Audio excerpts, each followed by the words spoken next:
ito nilinisin pa yan kasi may gumagawa lang dito. Oh, syempre. Oh. Ito, isang room lang siya, no? Yes, provision siya ng 1 bedrooms. Okay?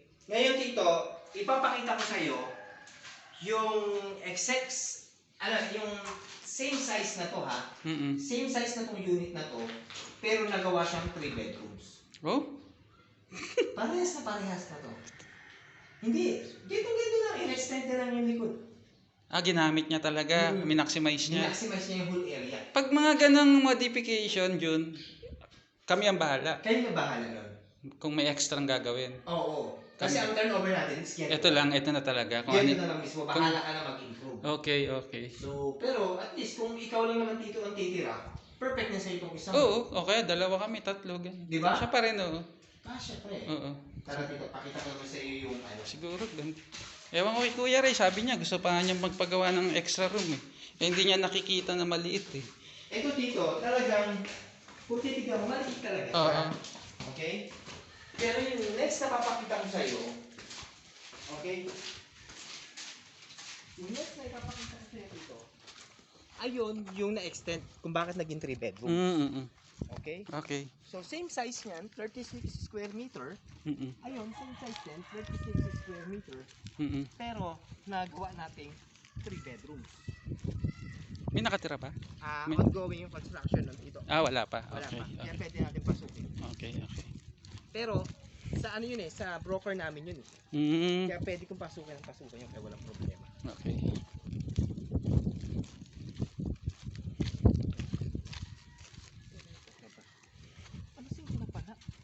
Oo. So, ito siya dito. Oo nga no.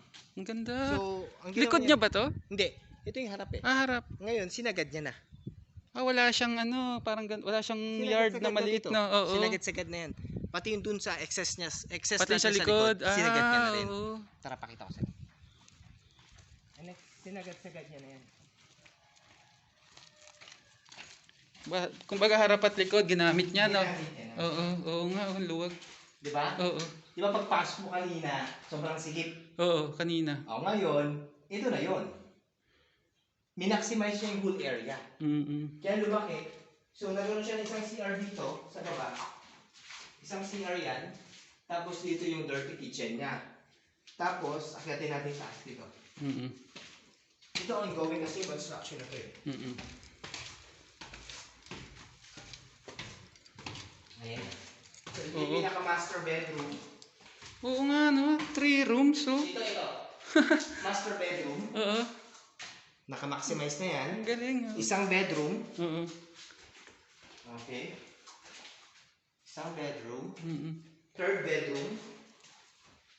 Oo. Tsaka may toilet and bath ka dito sa likod. Toilet and bath. Okay. Maganda, ganito na lang kaya ganito na lang kaya ipaano ko kay Kuya. Pwedeng gayahin Pwede dito. kung sakali. Paano mangyayari dyan, Jun?